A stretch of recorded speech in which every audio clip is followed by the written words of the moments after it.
আসসালামু আলাইকুম, welcome to Sharmili kitchen. সকাল এবং সন্ধ্যায় রুটি পরোটার সঙ্গে ফুলকপি দিয়ে নতুন আলুর ভাজিটা কিন্তু দারুণ লাগে খেতে। আজকে আমি সেটাই করে দেখাবো, ফুলকপি এবং আলুর সিদ্ধ ভাজি, মশলা ছাড়া, কিন্তু আবার সেটা হবে ভাজি। সকালবেলা কিন্তু আমরা চাই সবসময় কম সময়ে এবং হালকা কিছু তৈরি করতে।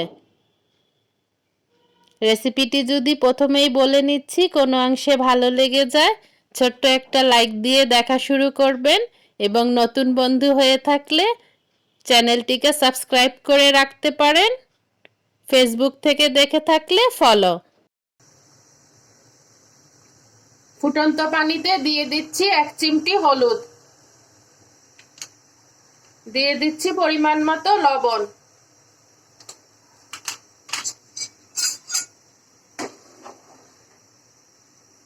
দিয়ে এখন দিয়ে দেব কেটে রাখা নতুন আলু এবং ফুলকপি। ফুটে উঠলেই পানিটা ঝরিয়ে নেব।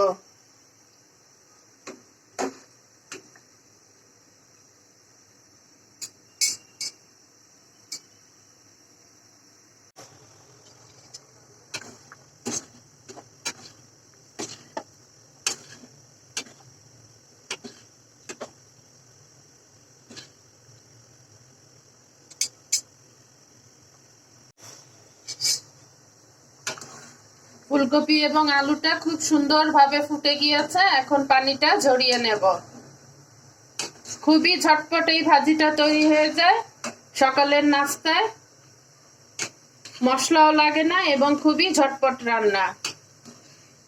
রুটি পরোটার সঙ্গে দারুণ লাগে এই ভাজিতে। চুলায় আমি পাত্র দিয়ে তেল গরম করে নিয়েছি, দিয়ে দিচ্ছি শুকনা মরিচ, এখন দিয়ে দেব পেঁয়াজ কুচি।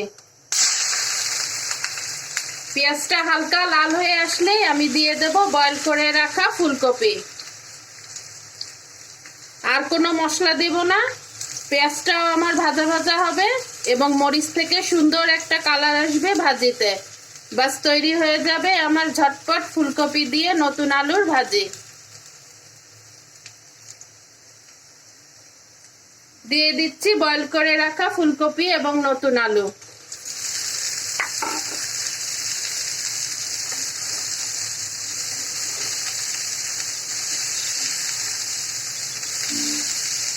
এখন পেঁয়াজ এবং শুকনা মরিচের সঙ্গে ফুলকপিটা জাস্ট ভাজা ভাজা করলেই হয়ে যাবে।